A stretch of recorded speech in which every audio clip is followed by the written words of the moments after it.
Welcome back to Pastoral Counseling. We've been talking about physical and spiritual aspects of counseling, and we referred to in our last session reasons for sickness. God has given us in Scripture 4 reasons for the fact that there is sickness and disease and illness. It's a part of the world in which we live today. And one is because we live in a sin-cursed world. That's obvious from Genesis 3 and Romans 5, Hebrews chapter 9, verse 27. Another is because some of our sickness is actually sin-engendered. It comes as a result of our responses to stress, trials, and difficulties and pressures in our lives. Sometimes there are natural consequences of sin. Sometimes it has to do with unbiblical responses to life.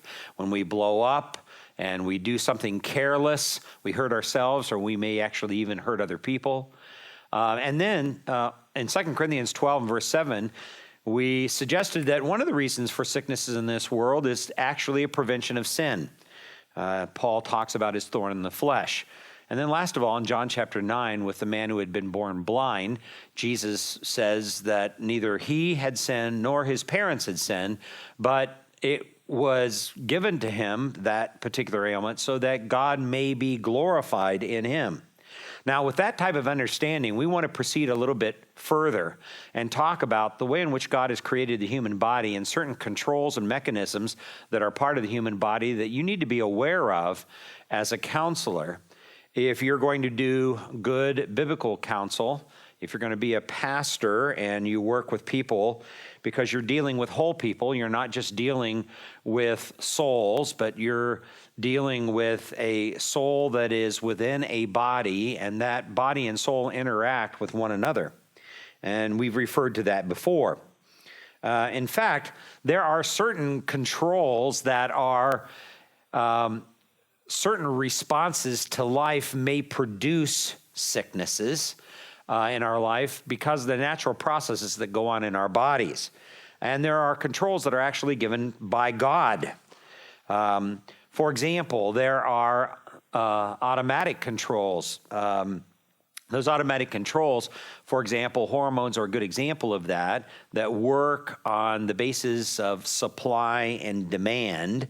There's combinations of blinking and breathing that are automatic, but it also can be controlled. All of that is a part of the central nervous system of the body that functions, in this case, automatically.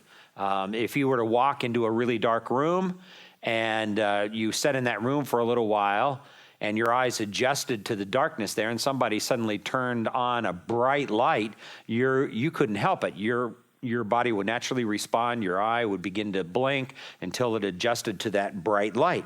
In a similar fashion, if you were walking along in a field and there was a farmer who had an electric fence and you placed your hand on that electric fence, you would automatically respond to that stimulus, and that would be the automatic responses of the body. Well, there are several organs in the body that respond automatically without any conscious thought, and sometimes even our reflexes are that way. Our reflexes in relationship to various stimuli, like the bright light or like an electric fence. So certain stimulus produces specific results. For example, if you were going to run a certain long distance, your body would prepare for that by increasing the volume capacity of the lungs in order to take in more oxygen. And there is a sense in which your respiratory system relaxes in order to take in a greater volume of oxygen, which in turn supplies oxygen in the blood to all the muscles that you're going to be using to run that particular long distance.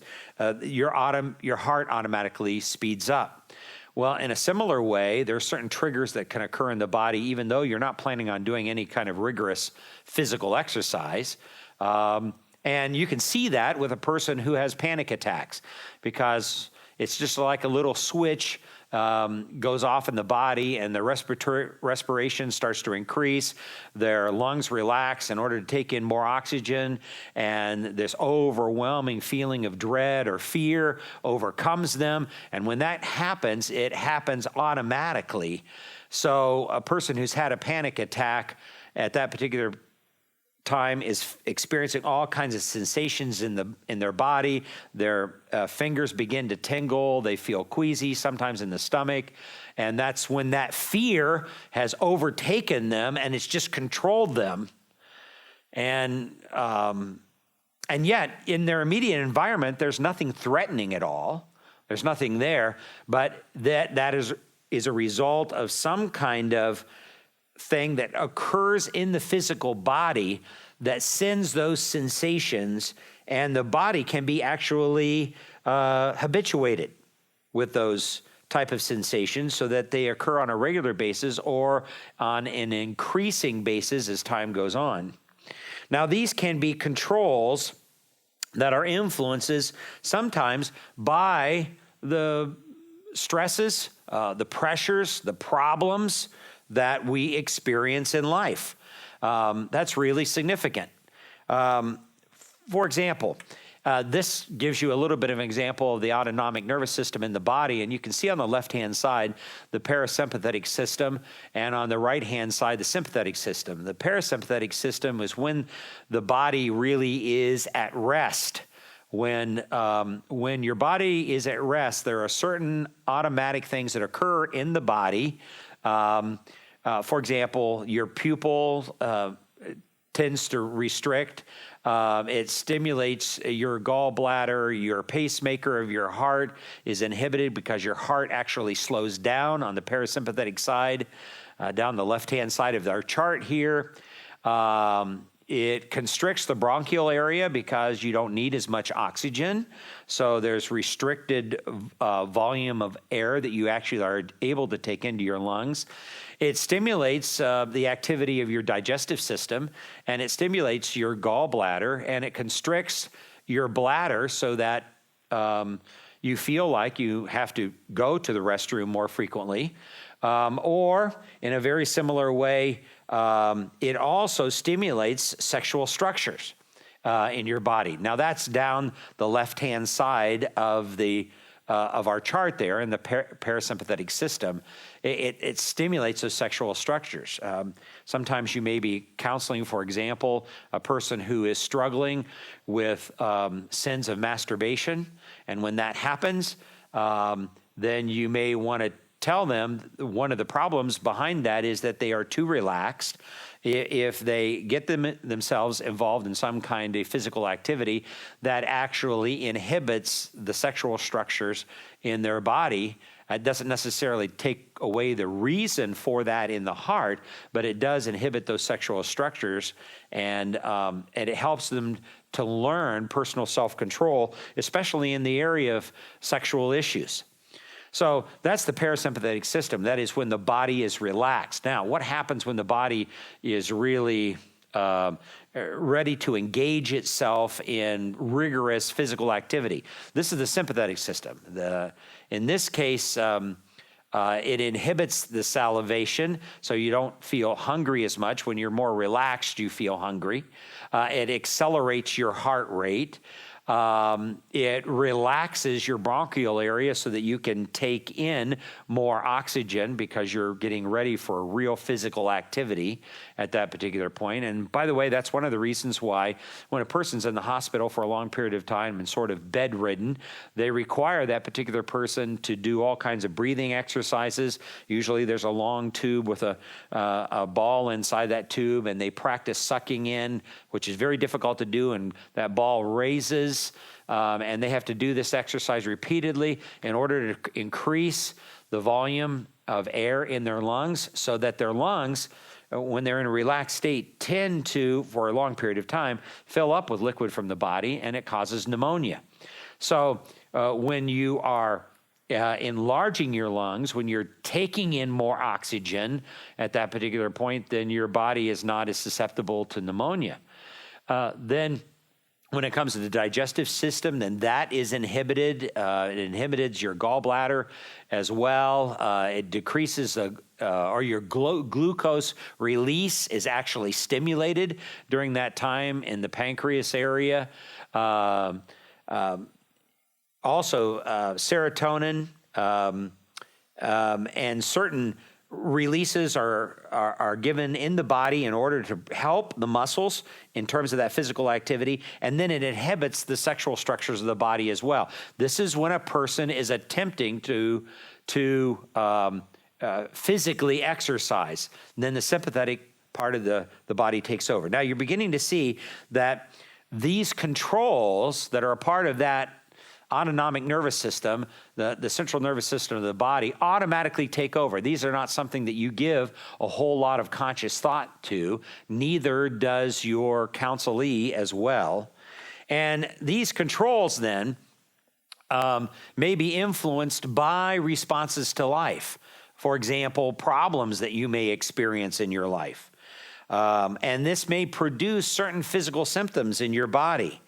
For example, the intestinal tract of the body is basically a tubular area that has muscles that run in two directions, and those are very sensitive to stress, and they can begin to tense up or stress, and it can cause what sometimes is referred to as a spastic colon, and a lot of pain in that particular area, or irritable bowel syndrome, which actually affects more even the stomach area and causes a person to feel nauseous on a regular basis.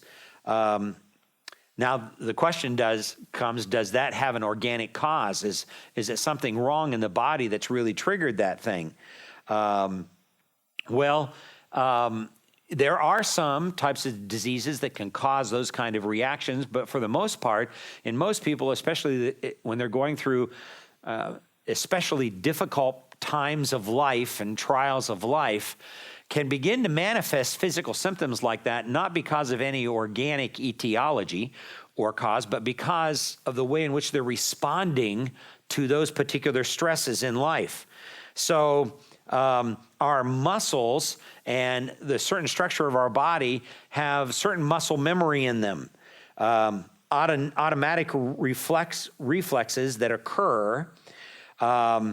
If you've ever seen a baseball player who's never played golf try to swing a golf club, it's really quite a funny sight to watch, because a baseball player who has practiced and learned to use certain muscles in terms of using his bat in order to hit the ball, now is using a whole different set of muscles in order to drive that golf ball. And so he misses the ball that's there on the tee quite frequently, because he realizes this is a whole different, he has to retrain his muscles to a whole different set of procedures in order to be able to hit that ball. If you've ever seen someone, for example, butcher chickens. When I was a young boy, we had chickens, and my father was actually a pastor, and he would butcher chickens. And it's an interesting sight. I know some people can't stand that in terms of their own viewing something like that. But if you take a chicken and you take its head off and you let that chicken go, that chicken can still run around and flap its wings and flop around on the floor. Now, how is it able to do that without a brain? This is a totally brainless bird, and yet that bird is still able to flop around. And the answer to that is because of muscle memory. Well, in a similar way, people train themselves. They train their bodies to respond to different circumstances of life, different situations in life. And as a result of that, they may begin to think that they have some deep-rooted physical problem, when in reality, it's not a physical problem at all. In fact, it is very much a spiritual issue. It's the way that they're responding to pressures in life. It doesn't have anything to do with the organic function of their body, other than the fact that their body now has retained a sense of muscle memory.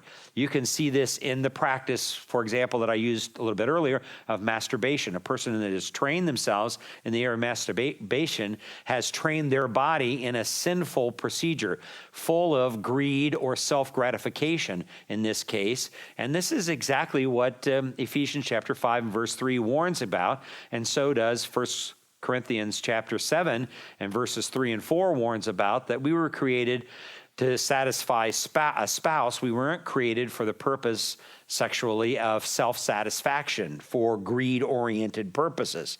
So we train our bodies sinfully, and those muscles have certain memories in them in which are used. So a person may think that they're really sick when in reality they're not really sick. And this brings us to a term sometimes that is used called psychosomatic.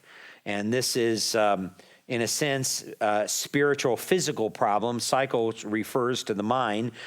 Somatic comes from the Greek term, which means the body, somata. And it's a spiritual problem rather than a mental problem.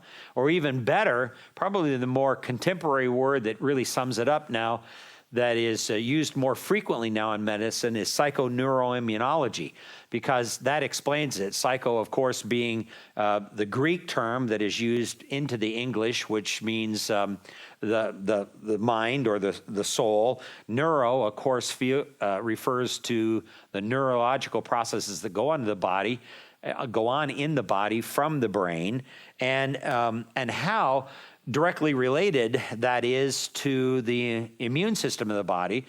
For example, a person can be depressed for an extended period of time, and during that particular depression, they can actually decrease their immunity or restrict their immunity in some way. So, in fact, medical textbooks tell doctors in the first year of med school that 1/3 of all patients that come to see a general practitioner have symptoms of particular problems, but they have no specific organic cause. There's no causality to that can be determined in the body. So a person may think in terms of their mind that they're sick, and they actually may manifest certain symptoms physiologically in their body, but in reality, there is no organic cause or trigger going on in the body. It's the way in which that person is viewing life and processing life. Instead of processing the problems and difficulties in their life from a biblical perspective, they're actually processing those problems from a very sinful perspective. They're not dealing with it trusting God or even loving Him. Instead, they're dealing with that particular problem in an ungodly way. So it is important that we understand that these kind of things can occur.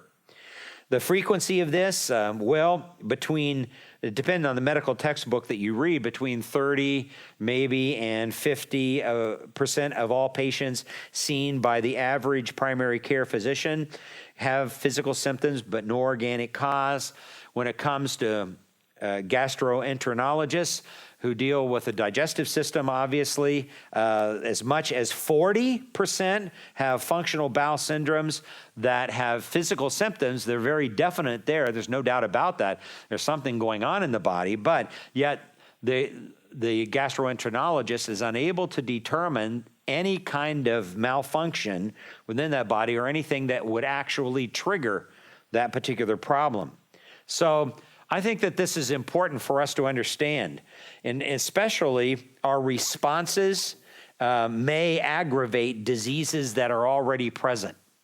Responses may aggravate diseases that are already present as well, and that just compounds the problem. You may have or your counselee may have a pre-existing ulcer. And now they internalize a lot of the pressure and stresses that are going on in their life, and that just aggravates that ulcer to the point where now maybe it becomes a bleeding ulcer, and they begin passing blood. Or they begin to have spasms in their stomach or in their colon area. And many of those patients, certainly not all, because there are legitimate diseases that can cause those kind of symptoms, and you need a good medical doctor to determine whether or not that's the case. But in many cases, it's not caused by an organic problem. So what are we left with? We're actually left with a spiritual root cause that actually comes from the inner soul of man, or the center of that soul would be the heart, as we talked about earlier in our class. So the idea here is that many of these patients, their problems actually start in their mind. Their problems start in their mind, 20 to 30%, depending on which medical textbook you're reading. And of course, you can apply medical treatment to a person like that, medicine to slow down brain stimulus to the organ. But then a placebo effect becomes very, very interesting here. You may go through different ways of giving a person an anti-anxiety medication, or I shouldn't say you probably as a counselor, but the medical doctor or the psychiatrist may do that. And what they're really doing is they're treating symptoms, they're not treating causes. Now, they don't view it that way, especially if they're not a Christian. But they are dealing with the body's reaction to it, and it may help them from a physical standpoint, but it doesn't really deal with the core issue. Because as soon as the medication then wears off, guess what? All the symptomology then comes back at that particular point. And then there are external things that sometimes they will do, like assertiveness training seminars or anger management classes. Again, those kind of things basically deal with behavioral issues, which are treating symptoms, again, not causes. That is how a person is processing life. Even serotonin training is a very similar process. And so this placebo effect is very, very revealing. Well, the problem then is not your problem, it is your response to those problems. And this is true for the person that you're counseling. The problem is not the physical things that are going on in the body, we're saying. It is the way that they're responding to what's going on in their life that becomes the real issue. And a person like this cannot necessarily change their circumstances, but they can change their responses to those particular circumstances. They can't change their circumstances, but they can change their responses to them. So then the question is, how does a person then properly respond to illness? How do they do that? Well, first of all, you need to help a person who's genuinely ill, has a illness or a sickness, evaluate this from a biblical perspective. We've talked about that in our previous session. For example, what they're struggling with, was this sin engendered? Was this something that they did that was sinful? Maybe there was a poor discipline or stewardship of the body, and as a result of that, sinful habits occurred. My grandfather actually was a man who drank alcohol rather heavily most of his life. And 3 years before he passed away, God gloriously saved him. And that was remarkable in and of itself, because prior to that particular time, he had actually been placed in a detox ward in a straitjacket in order to break him of his alcoholism. And he would be cured from it for about a month, and he'd go right back into the behavior. But then afterwards, after that is, he was saved, he said basically God regurgitated in his mouth the taste of alcohol, and then he couldn't stand that alcohol any longer. He couldn't stand to even be around alcohol anymore. But by that time, he had done such serious damage to his body. He had cirrhosis of the liver. He had problems with his kidneys. He had been a smoker most of his life, and as a result of that, he also had cancer in his lungs. So all of that was because of very poor discipline of the body, very poor stewardship of the body, as a result of those pre-existing sinful habits.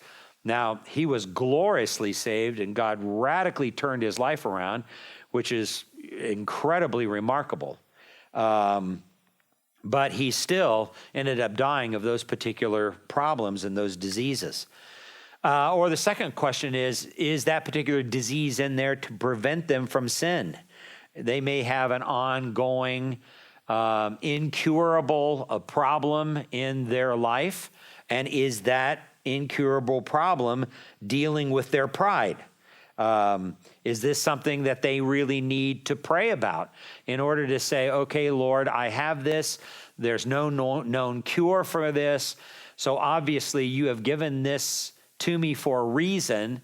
And part of glorifying you is making sure that I live my life as purely and as devotedly as I can for your sake, then that particular disease is keeping them from sin.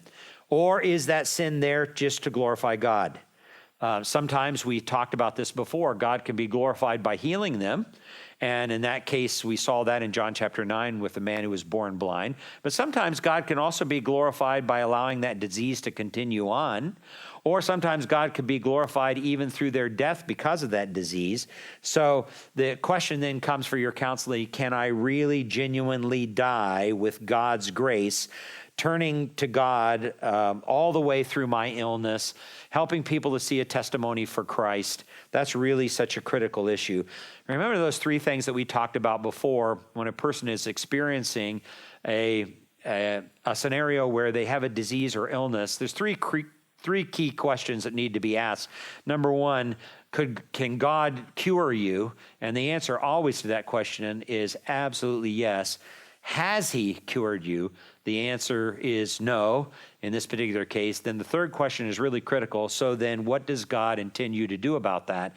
Now that third question is really critical. God expects us then to live whatever days he gives us in order to glorify him. And that's the dedication that a Christian has to have. So can I glorify God? And how can I glorify God? And there are a number of passages of Scripture that really illustrate this. You can see this here on the screen. We have to recognize the truth of John chapter 9 and verse 3 that God is glorified in this case. Sometimes we have to evaluate our personal goals in life as a result of that sin. Or in 2 Corinthians chapter 12, as Paul says, this may be a thorn in the flesh that keeps them from actually, from a sinful pride. Or if you take your Bible just for a moment and go over to James chapter 1, here's a good illustration as well. I know you're probably familiar with this passage, but let's pick up in verse 2. James says, "Count it all joy, my brothers, when you meet trials of various kinds, for you know that the testing of your faith produces steadfastness, and let steadfastness have its full effect, that you may be perfect and complete, lacking in nothing." So there is a reason behind that. It's a really good reason, and we trust God in those reasons. Or we can go over to Romans chapter 8 and verse 28 and 29. You ought to be familiar with those verses as well. In verse 28, he says, "And we know that for those who love God, all things work together for good, for those who are called according to his purpose. For those whom he foreknew, he also predestined to become conformed to the image of his Son, in order that he might be the firstborn among many brothers." And of course, there's the famous question that Job asks his wife in Job chapter 2. And in fact, when my own biological father was passing away many, many years ago, he actually, this was the last verse he ever quoted to me, Job chapter 2 and verse 10, where Job says to his wife, who basically had given up on life and basically turned to her husband and said, "Curse God and die." Such a pessimistic, just totally given up on her faith in God. But it says in verse 10, "But he said to her, you speak as one of the foolish women would speak. Shall we receive good from God, and shall we not receive evil?" And then all of this, Job did not sin with his lips.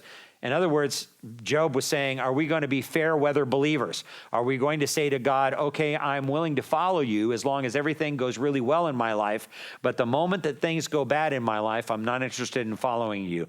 I think this is really critical for a person who is affected with a terminal type of disease. They need to say, all right, how can I maintain godly trust and faith in him? How can I do that? This is really critical. And then, of course, there's Genesis chapter 50 and verse 20, the remarkable words of Joseph that he says to his brothers there, after his brothers are horrified to discover that Joseph now is a leader in Egypt. He has all kinds of authority over them. And even though they had been so cruel, hateful, they had even want to put in, they were so jealous of him, they wanted to put him to death. And now he's promoted to a position where he can actually do them great harm. But instead of doing that, notice what Joseph says in verse 20. He says, as for you, you meant evil against me, but God meant it for good to bring it about that many people should be kept alive as they are today. So God intended all this for evil. I got that backwards. It actually is that they intended all this for evil, but God is the one who intended all this for good. That's really critical. So what happens there in Joseph's life, Joseph certainly had a divine perspective on his particular problem, and that was really good. So all of these things goes back to the issue, whatever glorifies God is what is best for the sick person. We had talked about that before. Whatever glorifies God is what is best for the sick person. Is it your goal, or is that sick person's goal to get well? Is that what their goal is? Or is it to glorify him? Paul, in 2 Corinthians 11, basically prayed, God, change my circumstances. And a lot of counselees pray that as well. God, change my circumstances. And God said no. On 3 different times he said, no, my grace is sufficient for you. Johnny Erickson taught us, some of you remember, she's a quadriplegic, and she has turned her particular problem into a great ministry worldwide. Used to attend Grace Community Church here in Sun Valley, California, until she was married, and she started attending the church where her husband goes. But at that particular time, John MacArthur, our president, is the one who one day actually picked her up out of her wheelchair and carried her up to a flight of stairs, and as he was putting her back into the wheelchair, he kind of stumbled and pinned her arm against the side of the wheelchair there. And just to show you her attitude towards her plight of being a quadriplegic, she said, wow, I bet that hurt, in order to be funny about it, which illustrated that God had brought her actually not only from accepting her quadriplegic state to actually embracing that particular state. That's so critical. And in fact, that's the whole attitude that we get from the Apostle Paul in 2 Corinthians chapter 12 and verse 10, when he says, for the sake of Christ, then, I am content with weakness, insults, hardships, persecutions, and calamities, for when I am weak, then I am strong. So you understand that that's what the Apostle Paul says. Now, you must be responsible no matter how you feel. This is really critical. You must be responsible no matter how you feel. Okay, so you have such and such a disease. Now, what does God want you to do about that? What is your responsibility from a biblical perspective in terms of godly responses, the fruit of the Spirit in your attitude? Anger towards God because of that disease is not an option. It's not an option. That's not even good for any Christian, nor is anger towards other people or anger at my circumstances. That's not good either, because that shows that I don't trust that God has allowed that to come in my life for my good and for the good of others. And then what if you have something indeed that medicine has not discovered? What if that's the case? Well, then God has a purpose in that too. Then you still must obey him. Don't spend all of your time and all your money running all over the world trying to find some kind of elusive cure. That's not what we should be doing. I know of people who have done that. They've spent all their resources when in reality, since they were close to death, they should be repairing relationships with family members and friends that were harmed as a result of sin. Their time on this earth is shortened, and during that time, rather than running around acting as if they're supposed to live forever, which actually shows that their hope is in this world, not in God, rather than doing that kind of thing, they're repairing those relationships, making sure everything is right with other people before they die and usher into eternity where they have no other opportunity to do that. So if you have something that medicine has not discovered, then God has a purpose in that.